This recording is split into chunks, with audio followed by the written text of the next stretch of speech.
So, welcome back. And this is also not a lecture that's going to be tested on, and it's really kind of a fun lecture. But if you're curious about what I was doing in Antarctica and kind of how I ended up teaching this class, here's a bit of an overview. So, why Antarctica is a question I'm going to come back to a lot in this course in different contexts. And the answer is different for a lot of people. For you, if you're taking this class, it might be because Antarctica is a fascinating but mysterious place, and it seems like an interesting subject for an elective. And you're not alone in that sense. You have a link to the various people who've explored Antarctica because people have been drawn to Antarctica really actually both before and after it was definitely known to exist, out of dreams of a lost continent and also this fascination with a strange place that's very unlike any place else on Earth. And really, humans are not meant to live in Antarctica. It feels very much the same way that people are drawn to outer space. It's a fascinating and inhospitable place that humans really are not meant to live in. For scientists, there's the allure of new research, including research that can't be done elsewhere, as well as the allure of a continent-wide laboratory, essentially, that is now largely free of politics and strife. And that's something we'll go over later in the course when we talk about the Antarctic Treaty. And for me, it's a number of things. I went to Antarctica to collect data that would become my master's thesis.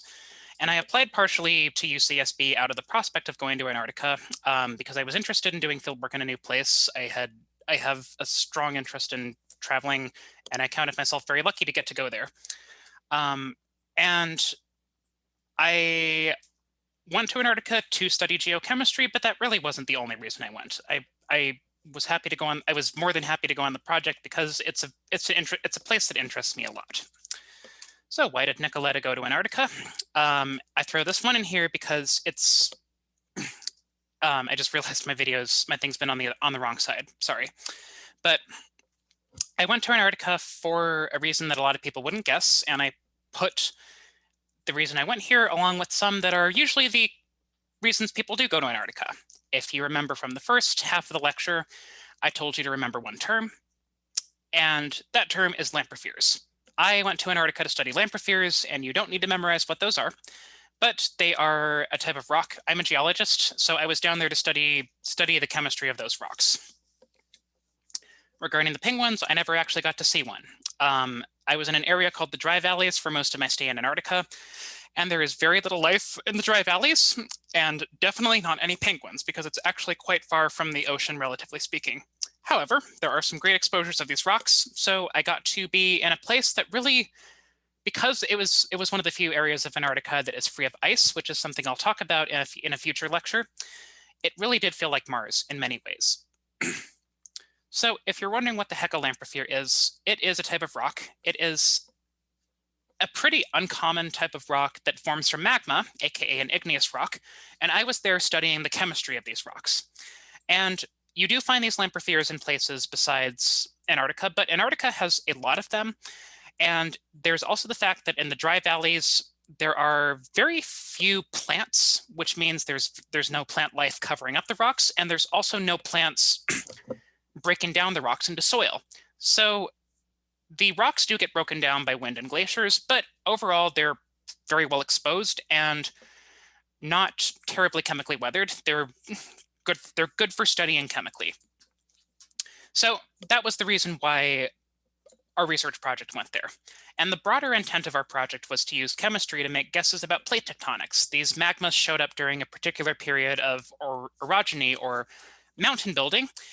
And of course, that is linked to plate tectonics, which we'll talk about during the geology unit. And the opportunity to learn more about broad long-term plate tectonic processes was there from all these rocks. And really, actually, this is kind of an exceptional case. You can see roughly where I was doing my research, and this is a very small portion of Antarctica that is ice-free. In general, doing geology in Antarctica is hard because the ice covers up so much, but the dry valleys, which are in the eastern part of the continent, as you can see here, are actually almost entirely free of ice, so they make a great sampling ground if you can deal with doing field work in Antarctica. And my advisor and some other students actually sampled some Lamprepheres and some other rocks of interest during a field season the next year. And they went farther south of where I was in the Transantarctic Mountains. And they were working in small exposures of rocks sticking out among the snow and glaciers.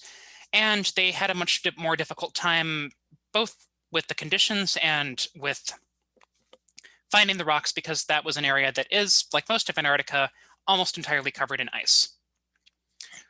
And this is not the most elegant presentation ever, but these are actually some figures from my thesis, as well as a presentation I gave at the Geological Society of America about the research I did. And this gives you maybe a sense of what kind of data I was collecting. These individual points are all from different samples. Each trend line is from a different rock sample that I analyzed. And these charts here are showing age data. One of the other things I was measuring was how old these rocks were and how old some of the samples were relative to each other. And in this figure, you can see that I've drawn on it. I've drawn on it to emphasize the location of certain Lamprephere dikes, as well as how you find little bits of Lamprepheres broken off inside of other rocks, et cetera, et cetera. And that's something that we do as geologists when we're making figures to emphasize relevant information that might not necessarily be jumping out to people who haven't had our specific background. And then here's a figure that actually shows where my samples were taken. And as you can see on here, this is largely free of ice. The area around it is covered in ice, but the dry valleys themselves are pretty much ice-free. And again, I was looking at the chemistry of these rocks, both to figure out how old they were, as well as to look at the amounts of often elements that are pretty uncommon, like zirconium and rubidium and strontium. And it turns out that you can actually learn a lot about geologic processes by comparing the amount of some of these uncommon elements that are present to others by looking at the patterns. And I'll talk a little bit more later in the course about how you can use lasers to blast minerals and actually get data that will give you a date, that will tell you this rock is 583 million years old, give or take 10 million years, because there's always going to be a little bit of a margin for error. But that is actually something I did for my project. I'm not going to be talking about my research the entire time. A lot of this is kind of about sort of the ins and outs of life in Antarctica. And I'll be doing the 10 things format a bit, not because it's completely exhaustive, but because it's hard to summarize all the work that went into Antarctica on my end, on my advisor's end, or the NSF's end, or anybody's. And it's also hard to summarize just how many things there just felt unique, or how many just odd experiences I had. And here's what I remember most from the experience of scrambling to prepare to get down there once I knew that I was going. And I say scrambled, but I had months ahead of time. At the same time, it just felt like there was an enormous pile of tasks I had to deal with. It felt like a giant crunch of staying on top of all these responsibilities. Some of the ones I remember were, it was important that I made sure that I paid my rent ahead of time, among other bills, so that I don't come back to an eviction notice. My advisor seriously suggested that we all write wills in case something happened to us. Obviously, that didn't happen. You're not having a ghost lecture this. I hope that I would be a more fascinating ghost lecturer than Cuthbert Binns, at least. But there's a non-zero chance that something could happen to you in Antarctica. So even though I was just a very single lady who didn't even have my kitty at the time, I wrote a will. You want to make sure your credit cards are on hold, just so that charges don't pile up, and it's just a good safeguard against people messing around, especially if you're going to be out in the field and not have access to the internet for several months.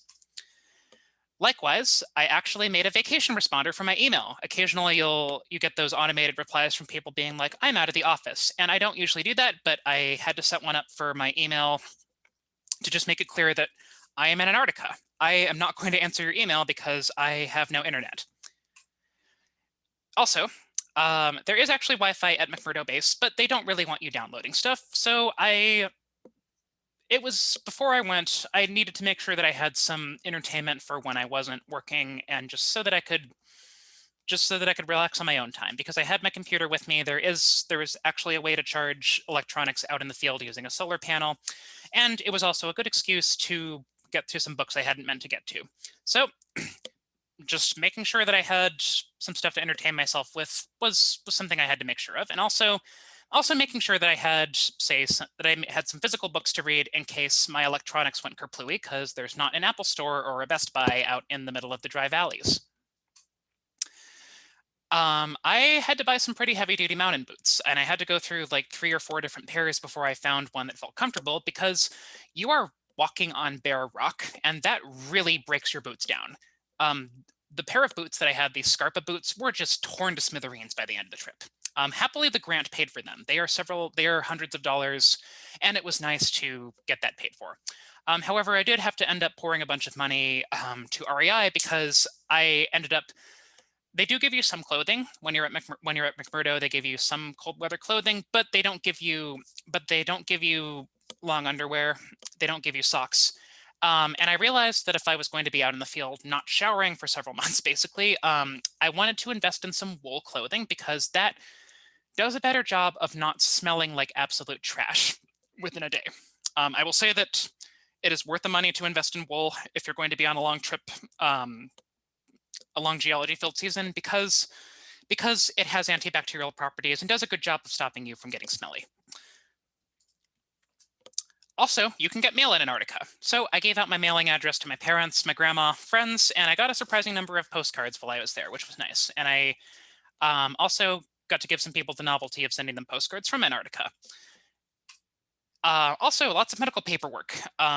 Just making sure that I am not at risk of having a medical emergency that could require me to be airlifted to New Zealand, because there is basically first aid available on Antarctica, and that's just about it. They have safeguards to get people safely. They have ways to get people to New Zealand. Obviously, you can fly people out, but they don't really want to be doing that, and it'll be charged to you. And really, then there's just a nightmarish amount of legal paperwork. You pass through multiple countries on the way. You need to make sure that you have the documents, that you have a legitimate reason there, that you have the documents indicating that you have a scientific grant to go there. So a lot of paperwork was the bottom line. And I like to make the journey of, I think 8,000 is kind of the best estimate I have. I like to make the journey of 1,000 miles joke, because it's still funny to me that I began the journey that would eventually lead me to the dry valleys just taking an Uber from my house. So most Americans who go to Antarctica go either 2 ways, unless they're taking a research vessel, but even then, they often board the vessel in Chile.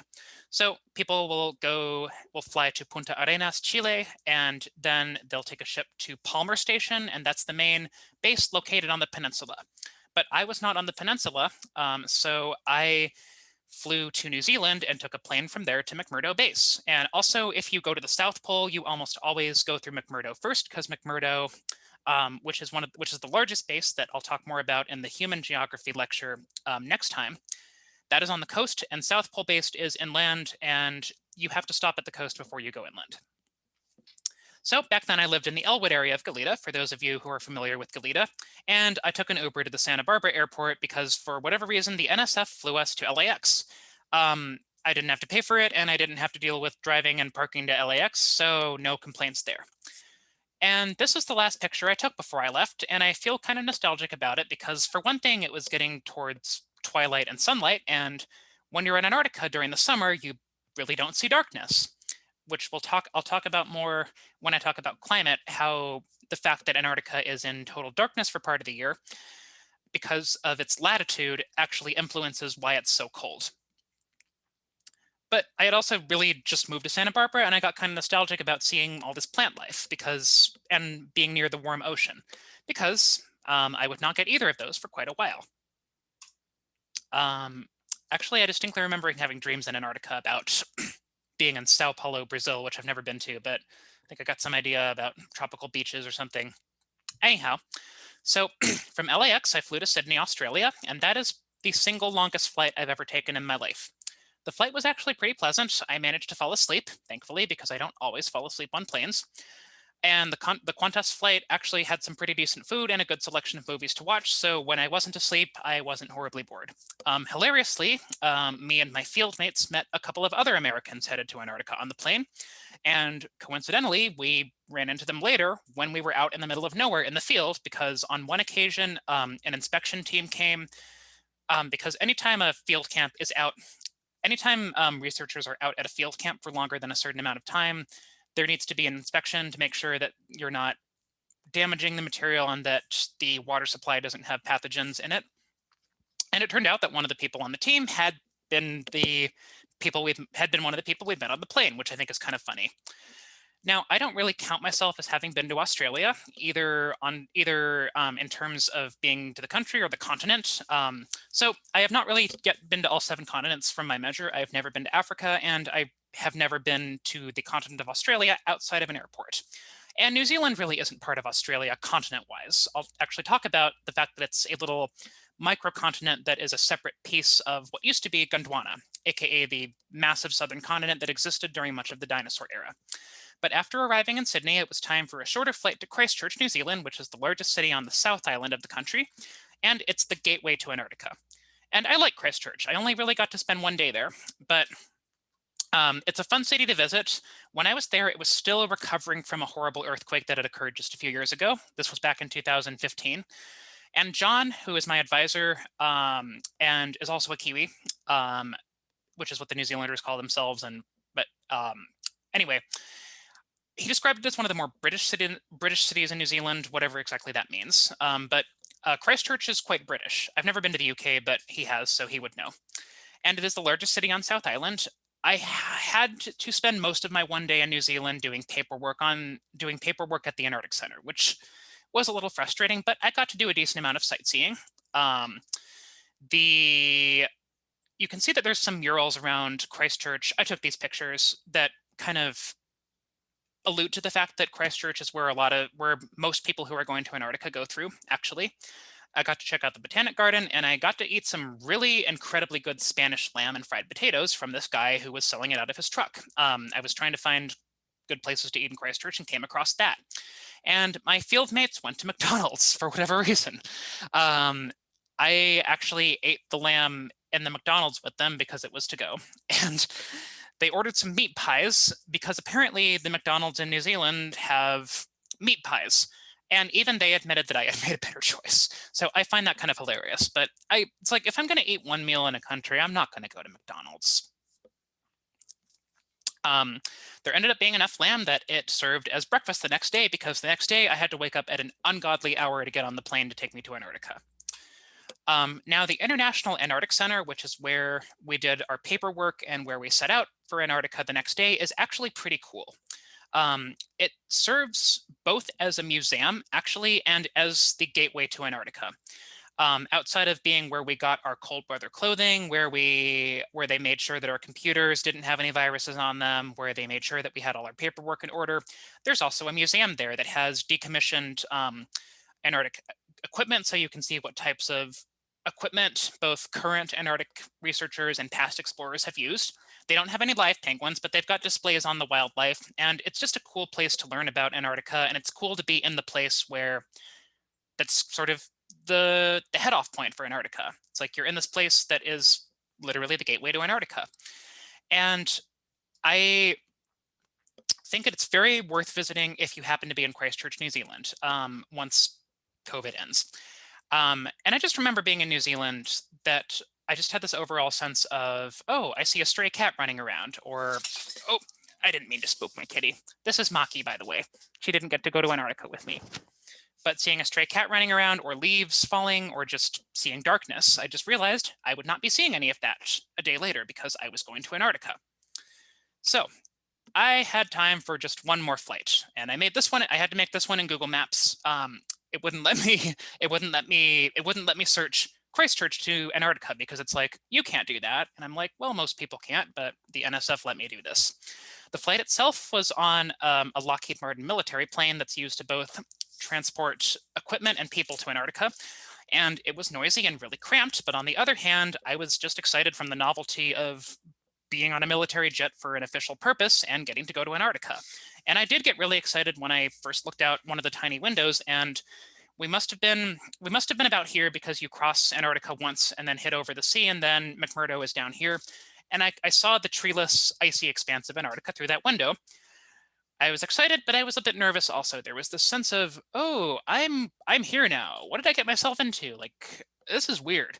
And when I've seen some documentaries about Antarctica and about life in Antarctica, which you'll be watching bits of, a lot of the people interviewed in those also express some variation of, oh, what have I got myself into? So it's fascinating for me to know that that's kind of a universal experience.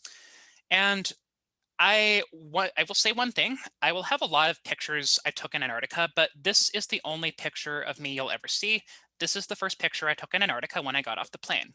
As you can see, I don't look like that anymore. And I really do wish I had more pictures of myself that I was happy of, but nothing can be done. I am happy with all the landscape pictures I got, though. When you see people in my pictures, those are my advisor, John, and my two field mates, Damien and Robert. So McMurdo Base is really the most of Antarctica that most people who get to go see. Most people who go to Antarctica are actually not scientists. They're working there to support the scientists. And even a lot of the scientists are still based pretty close to McMurdo and don't venture that far out. So I count myself very lucky that I got to see as much of Antarctica as I did. Now, McMurdo is within walking distance of Scott's Hut, which is a relic of the heroic age of exploration. Antarctica is cold and dry, and so stuff just doesn't decompose. And it's also close by some short hiking trails, as well as the New Zealand base, Scott Base, which is much, much smaller. And the people traveling to Scott Base pass through the McMurdo airfield. Scott Base is off limits to Americans because it's so tiny and they don't want Americans flooding it. But they do have an American night once a week, and we went once. In my opinion, they have a better bar over at Scott Base and a slightly better gift shop. But anyhow, I was there during the summer, and so the base is built with dorms that have heavy-duty blinds to block the sunlight out, and I started to miss darkness, I found. That also happened to me when I went to Iceland in college, but it really hit me heavily in Antarctica. It messes up your circadian rhythms and messes up your biological clock. And McMurdo isn't the prettiest part of Antarctica, but it's still a really interesting place. I actually didn't spend that much time there. I spent 2 weeks there at the start prepping, and I spent another week and a half at the end putting my samples together and prepping everything for the return journey home. I went back on a plane, obviously, but my rock samples went on a freighter and got to Santa Barbara, or more specifically to Port Hueneme, where I had to pick them up on a U-Haul several months later. Time for another list. There really aren't a lot of places that are like an Antarctic research base, and there's a unique culture that exists there. It's hard to explain, and one reason I actually have you watch the clips of documentaries about Antarctic bases is that it illustrates the uniqueness of living there, the oddness and quirkiness of living there. And I was only on base for a short time, but I came away with some really distinct impressions. There's a Halloween party there, and people get really, really into that. People bring their costumes. I saw a woman dressed in Lolita fashion there, and my thought was, you are very dedicated to bring that delicate, expensive clothing all the way here. But there was also a guy who dressed up as Tobias Funke from Arrested Development, including painting himself blue. After the party, I saw him running back to dorms in nothing but his cutoff shorts. I'm just like, what are you doing? Anyhow, you can't ever unsee that image now. Now, there is a lost and found there, and they call it skua. This is a skua. Skuas steal things. They are birds that steal food from other birds as well as people. They tell you not to walk around with food because the skuas will steal it. So skua is where lost and found stuff ends up, and at one point, my one pair of jeans ripped. And not that I really needed those out in the field, but it was nice to be wearing some street clothing on base, so I went to skua and found a pair that fit me. So, something I'll say about McMurdo is that it has a way, this dormitory communal living has a way of bringing back college instincts in people. I saw a lot of people who were old enough to be my parents playing beer pong when I kind of associate that as being something college students do mostly. And I will say that drinking at McMurdo can be a little bit of an issue. There can be, if you aren't someone who does well with sort of just reading or watching movies or contemplating the cold or writing poems or whatever, it can feel like there's not that much to do besides drink. And they try to mitigate that with having concerts and people, even people put together theater troupes. There was an LGBT group I saw meeting a couple times, but there's 2 bars on base and people drink a lot. And again, you can also go drink at the New Zealand base on American night once a week. McMurdo has several saunas, which is very nice because it is cold in Antarctica, and saunas do a wonderful job of making you feel less cold. There was a small women's march at McMurdo Base. There has been one actually several years in a row now, which I think is kind of wonderful. There are only 2 ATMs on the entire Antarctic continent. There are 2 Wells Fargo ATMs at McMurdo, and when I was there, one of them was broken. There was also a small greenhouse where they can grow vegetables. When I was there, actually, it was the summer and lots of flights were coming in from New Zealand, so there was a lot of fresh food coming in, but they grow a small number of cucumbers and lettuce and tomatoes and some other plants in a greenhouse. But people really like to eat Frosty Boy. The thing with Antarctica is that your metabolism goes into hyperdrive because it is so cold and your body is trying to keep up with that. So you can get away with eating a lot more junk food than you would necessarily feel was healthy elsewhere. And also there's a thing with eating ice cream when it's cold, because your body expends energy trying to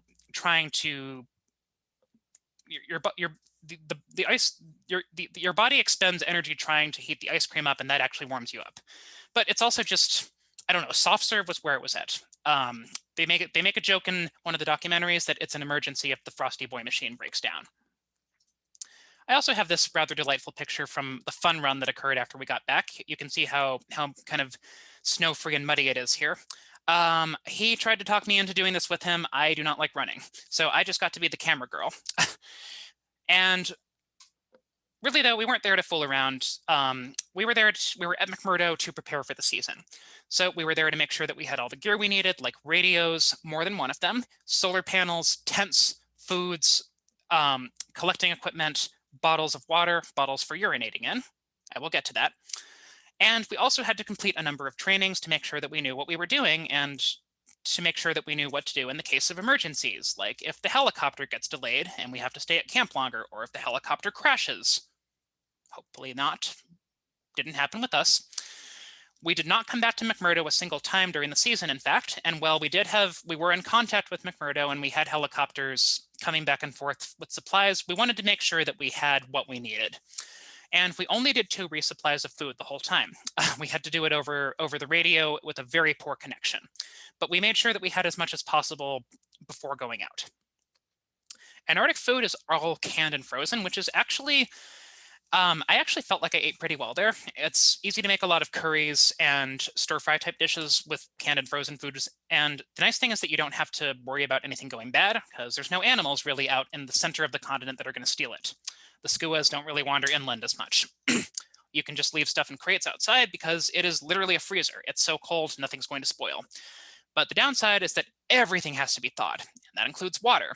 We didn't have running water, so I got to be the girl who ran out with a rock hammer and hacked at whatever frozen lake was nearby and brought ice back to put in the pot and melt. I ironically really started to miss cold water because the water would be hot after it boiled, and so I'd have to wait for it to cool down and then kind of drink it before it froze again. So it's weird to think about that, but I found cold water to be very precious while I was there. Now, the training was actually a lot more intense when my advisor went back with a different group next field season because they were out on the ice. So they had to do training for whiteouts, aka if it's so snowy outside that you can't see anything. They had to do training in case someone fell into a crevasse, aka a crack in the ice, because, oh boy, you don't want to fall into one of the cracks in the glaciers. I gladly did not have to really deal with that. Now, people get around Antarctica in a number of different ways. You can go by plane, you can go by boat, or you can drive. In some cases, there's a road from McMurdo to the South Pole base now. We went by helicopter. The pilots and the techs were very brave folks. And just knowing how to fly out there in the winds, because I tell you, Antarctica is windy like no other place is, quite frankly. And in fact, the reason why these valleys are dry is because the wind is especially strong there and blows snow away before it forms glaciers. And they were also landing on some really, really damn sketchy terrain. So we changed camps a couple times, and the helicopters came to pick us up and all of our gear. We had to make sure everything was packed up and wrapped up so that the helicopter could just hook onto the bundle with our material, and we could just load some of it into the helicopter, and then we could just fly up and go to our next place. This is a picture I took approaching our first camp, and this is when I took over the sea. I was sort of shell shocked being in the helicopter, but I knew I'm not going to get this chance again, so I'm happy with the number of aerial pictures I got, and I'm happy to show you more if you're interested. And whenever they came, and the helicopters, when the helicopters came to, for example, we had planned to go collect samples up on a mountain, like at a little field site where past geologists had observed the rocks we were looking for. The helicopters would take us there, and we would make sure that we would have rock. We would have boxes of samples to give back for them to put at McMurdo for us, as well as garbage and human waste to get rid of. We would make sure we had all that ready to give them so that they wouldn't waste time. And this is what I mean by bundle. The helicopter here is actually carrying a bundle of our stuff, and then one of the tents, there's the helicopter, here is the tent attached to it, all bundled up, and then here is a bundle with our stuff.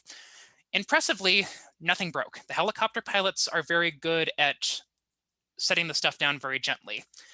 They can set the stuff down gently and then push a lever that releases the hook and lets the helicopter fly off. And these were the tents we used. We had 2 of these Scott tents that have a special vent at the top to avoid carbon monoxide poisoning.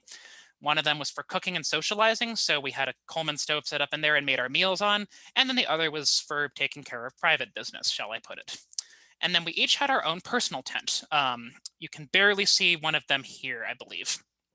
And I was honestly quite happy to have my own personal tent, because when you're just with the same people, it becomes very important for your mental health just to have some private time. I will say that sometimes that's not possible. I count myself lucky that I got my own tent, just because that improved my mood a lot, frankly. But this is this is our stuff unpacked. This is my advisor lounging around on the pile of stuff, waiting for the helicopter to come pick us up.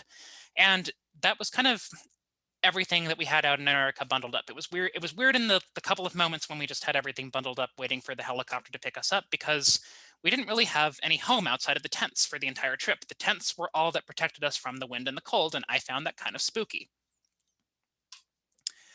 What were we doing out there? Well, we were breaking rocks, basically. Unless it was a helicopter day, we would hike as far as possible and then collect rocks on the way back, outside of a few occasions when it made more sense to do a loop. And I got in really good shape. I got in really good shape from hiking 5 to 10 miles every day, having 100 pounds of rocks on my back in some cases. It was hard on my body, but I did get in quite good shape from it.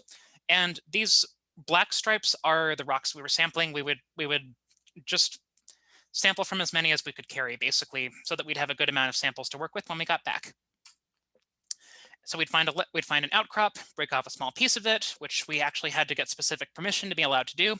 We would take a GPS reading so that we could make sure where the samples were from, which you need to do for geology. We would put the sample in a bag, label it, and then move on. And we would get back to camp, group the samples together to put in boxes for when they would reach the US, and send it back on the helicopters. And we collected several tons worth of rock and several hundred samples overall. The helicopters were sometimes a bit burdened by it, but they didn't seem to be, the helicopter pilots and techs didn't have too much of an issue with us, because the rocks don't really have special needs. Sometimes they have to deal with biological samples that will die or need to be climate controlled, or ice cores that need to be frozen or they'll melt and become useless. The rocks have just been sitting there for millions of years, and they're sturdy rocks, and we're gonna grind them up anyway. So outside of being heavy, the rocks don't really have any special needs. And again, this wasn't quite Mars, but there was some just weird stuff I saw out there that's kind of stuck with me, and it was just a place where interesting stuff happened, like observing this wailing wall of wind-created rock formations, or seeing my advisor sneak into this little wind-created cavern here, or watching my advisor and Robert play teeter-totter on this little slab of rock. If you're out in the middle of nowhere, there's some interesting things that happen. A lot of people don't realize that I was out in the middle of nowhere and not on base when I was there. And I have some insight into life in rural Antarctica that a lot of people don't have. Everything freezes out there.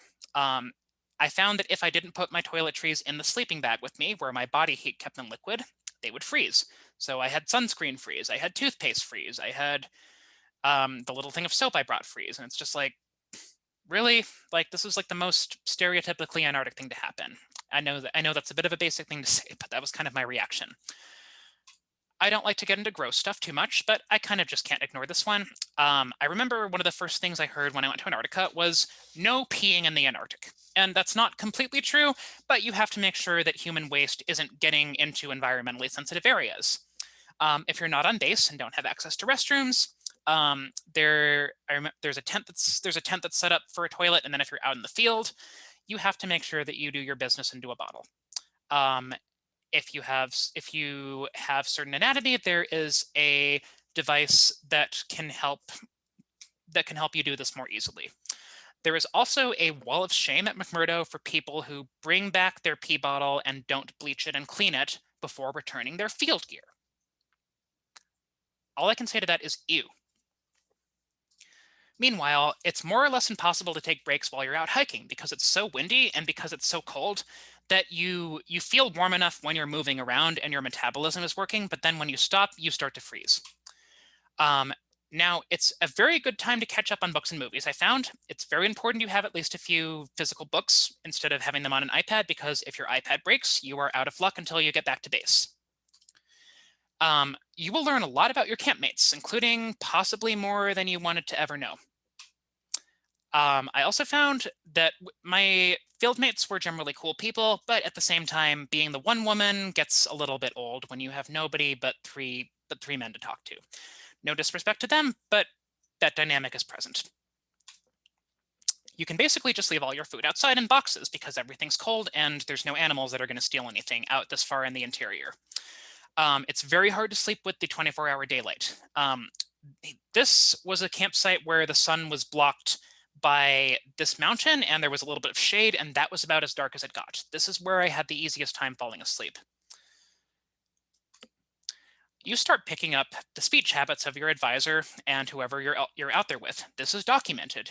My advisor is from New Zealand and has a bunch of, I guess I'd call them Kiwiisms, and I sort of started picking them up, like FTDing, which is slang for wasting time.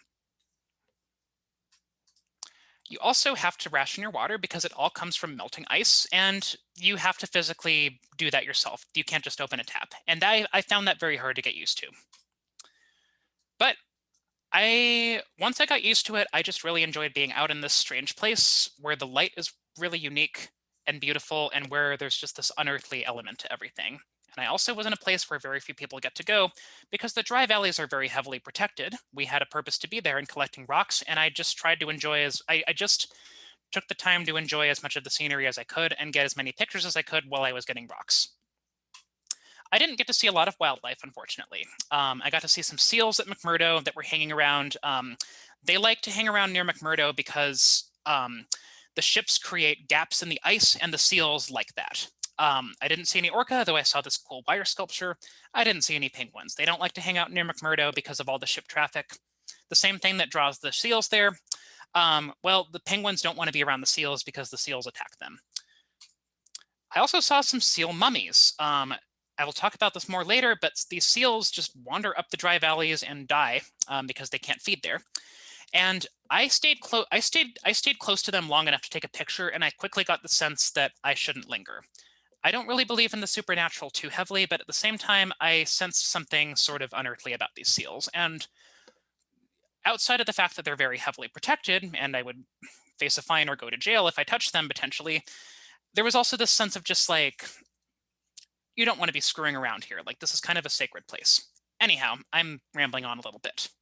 But while I was in Antarctica, this is what I watched and saw. It was a good time to catch up on The Lord of the Rings, read through a bunch of other long books that I might not have had time to see or read. And since I had my computer and was able to charge it, it was a good chance to get through some long anime that I had been meaning to watch.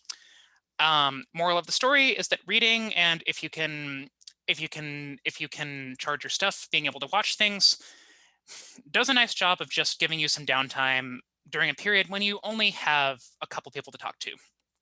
Although hilariously, I was the only one who really remembered to put anything on her computer. I put a bunch of anime that my fieldmates were not really interested in, but I also put the whole Star Wars trilogy on there, and we ended up watching those movies together. So I watched Star Wars in Antarctica, and it felt fitting because Antarctica is so different from the rest of the Earth that it feels a bit like you're on another planet. So that is more or less, that is the most you're going to hear about my time in Antarctica. I will continue to have pictures throughout the different lectures, and I will come back to stuff periodically. Remember, none of this is on the quiz or the final or midterm. This was just kind of a fun part of the lecture. Next class, we'll be getting into the substance of the course by talking about the geography of Antarctica, both in terms of its physical features and what the current human presence looks like. So until then, and again, thank you for being patient with this being released so late.